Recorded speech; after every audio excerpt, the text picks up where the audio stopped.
Taliwas sa report ng Rural Health Unit ng Sarat, Ilocos Norte kahapon, 10 lang po at hindi 13 nasawi sa aksidente roon base sa ulat ng pulisya. May 4 na nasa ospital, kritikal ang lagay ng 3 sa kanila. Sasampahan naman ng kaso ang driver ng truck na nakasalpukan ng jeep na sinakyan ng mga biktima. Ang kanilang mga kaanak hindi pa rin matanggap ang nangyari.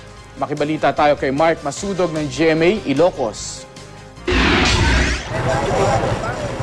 Kabilang ang 3 estudyante ng Santa Rosa National High School sa mga nasawi sa aksidente kahapon sa highway ng Barangay 18 sa Ilocos Norte.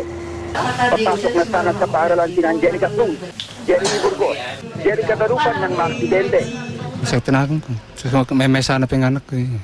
Ibaga na nga na dete mesa nga apo ko, dete mesa ka na assistir da pala di hospital ko nada, sada na panimpambatakan ko nada. Ang mga guro ng mga biktima nagdadalamhati rin. Dinispindi ang klase sa naturang paaralan kahapon ng hapon bilang pagkikidalamhati. Malaki pa naman daw ang kontribusyon ng mga biktima sa kanilang paaralan.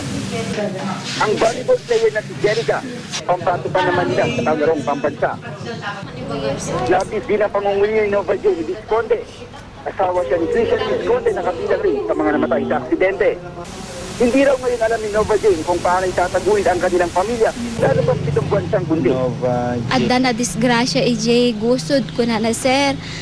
Isu DJ nakaamam mi sir nga madimi nga amo nga nairaman gayam isu na ijay sir. Napunta raw noon Christian sa trabaho sa Lawag. Hanggang ngayon, patuloy na inaalam ng pulisya kung sinong dapat managot sa nangyari.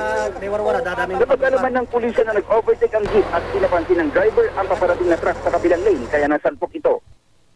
Posible rin daw di kumagat ang pair ng jeep dahil madalas ang daan dahil sa pag-ulan. Mark Masudog, Nagbabalita, Pilipinas.